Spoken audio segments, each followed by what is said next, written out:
Produk halal menjadi primadona, bukan hanya dalam skala nasional, tapi kini pun mengglobal. Tentunya potensi ini menjadi kue manis yang harus sekali kita untuk rengkuh, menjadi sesuatu yang bisa kita manfaatkan. Terlebih Indonesia memiliki banyak produsen-produsen yang sudah terverifikasi dan juga tentunya terbiasa untuk menciptakan kreativitas dalam produk-produk halal. Dan kita juga masih dalam pembahasan tersebut dalam Bedah Tajuk Lampung Pos. Oke Bang, tadi kita sudah bicara di awal bahwasanya target kita sekarang bukan hanya dalam negeri, tapi justru untuk menjadi market dari global sendiri. Nah, apabila Abang melihat fenomenanya saat ini, sudahkah kita siap menjadi produsen dari produk halal berskala global tersebut, Bang? Ya, kalau kita lihat dari potensi itu ada ya. Kenapa ada? Karena jelas kita negara yang mayoritasnya adalah penduduk Muslim. Jadi sebenarnya prasyarat awal itu pasti jauh lebih mudah untuk terpenuhi ya.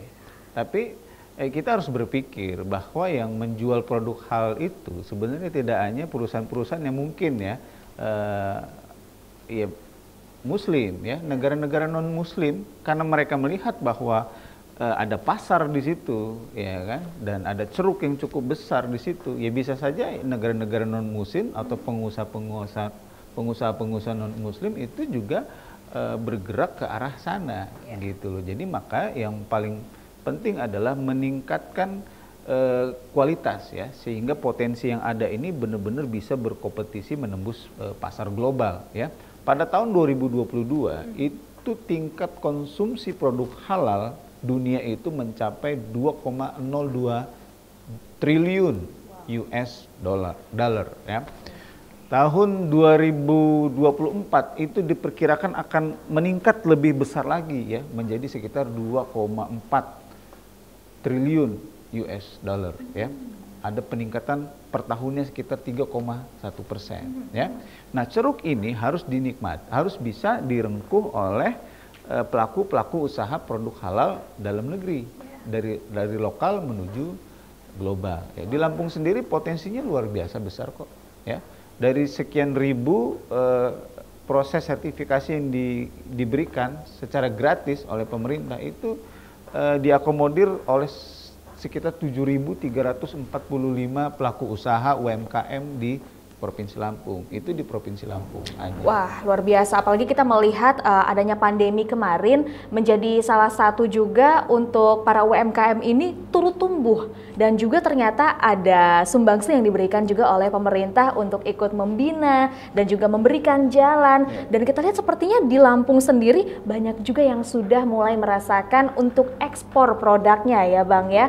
Nah, dan kita lihat juga seperti apa fenomena di dunia yang sepertinya bukan hanya Muslim yang menikmati produk-produk halal ini, tapi juga di luar daripada itu banyak juga non-Muslim yang menikmati, karena beberapa standarisasi produk halal ini tentunya juga sudah menjamin kebersihan, kesehatannya, kemudian juga beberapa hal yang lain yang turut juga menjadi perhatian bagi mereka para pelaku konsumen gaya hidup sehat. Wah. Ya, jadi begini Rin ya, ada fenomena unik ya, di mana Indonesia sebagai negara dengan mayoritas penduduk Muslim terbesar ya di dunia, justru untuk bicara tentang aplikasi ekonomi syariah ya, aplikasi dari halalan produk ya, itu belajarnya ke negara non Muslim, ke negara Tiongkok ya.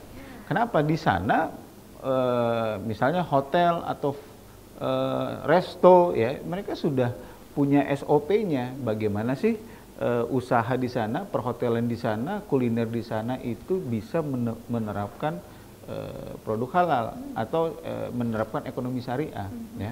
Nah, ini menjadi cerminan bagi kita semua bahwa untuk menguasai produk halal, pasar dari produk halal itu kita berkompetisi tidak hanya dengan negara-negara Muslim, tetapi juga dengan negara-negara non-Muslim.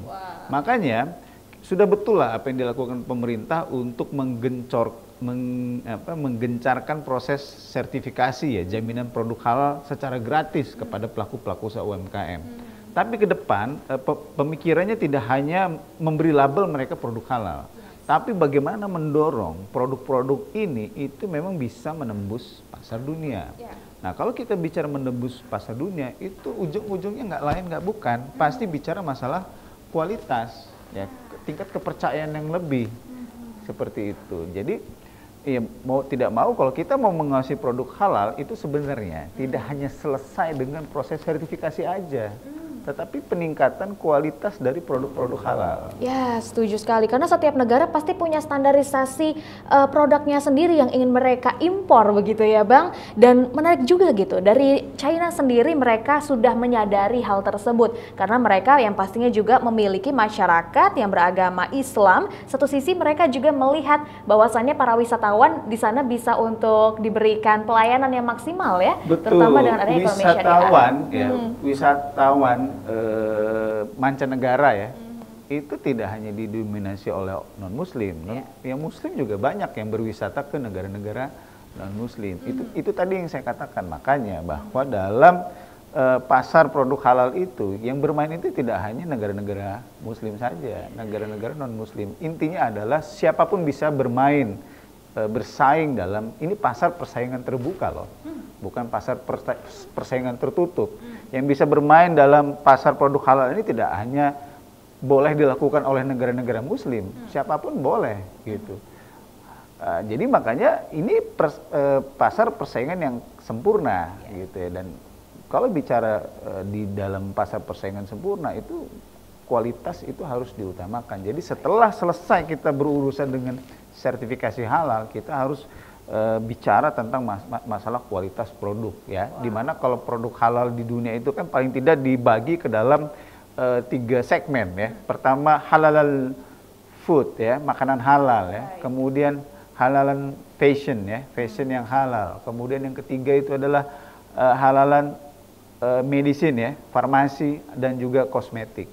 Nah, jadi bagaimana pelaku-pelaku usaha kuliner, makanan, kemudian pakaian, ya, kemudian kosmetik, kemudian farmasi, obat-obatan di Indonesia itu bisa produknya itu menembus pasar dunia, bersaing dengan produk-produk halal serupa dari negara-negara lain. Wah, luar biasa. Ini tentunya menjadi salah satu penyemangat juga ya bagi UMKM yang ada di Lampung khususnya juga, dan utamanya yang ada di Indonesia. Selanjutnya Bang, rekomendasi atau solusi dari Bang Agus sendiri tentunya supaya kita bisa untuk terus mendukung keberadaan produk halal secara global. Apa yang perlu kita lakukan? Iya, kita nggak usah jauh-jauh deh ya berharap Indonesia gitu. Kenapa kita tidak bicara soal Lampung? Bolehlah bahwa Aceh itu adalah serambinya Mekah.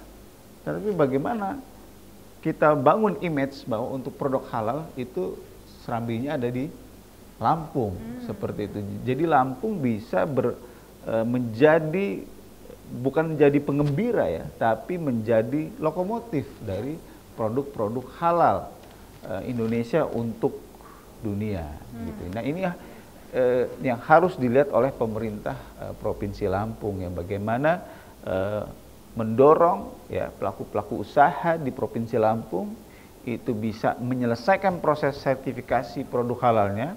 Yang kedua adalah mendorong supaya produk-produk halal ini bisa berkompetisi, memiliki daya saing di pasar internasional. Oke, tentunya ini menjadi sebuah upaya dan keoptimisan kita bersama. Terima kasih Bang Ago. Baik pemirsa Metro TV Lampung, demikian untuk bedah tajuk Lampung Post kali ini, namun Anda jangan kemana-mana. Selain ini kita akan membahas trending topik apa saja yang ada di multi platform Lampung Post Group lainnya. Tetaplah bersama kami.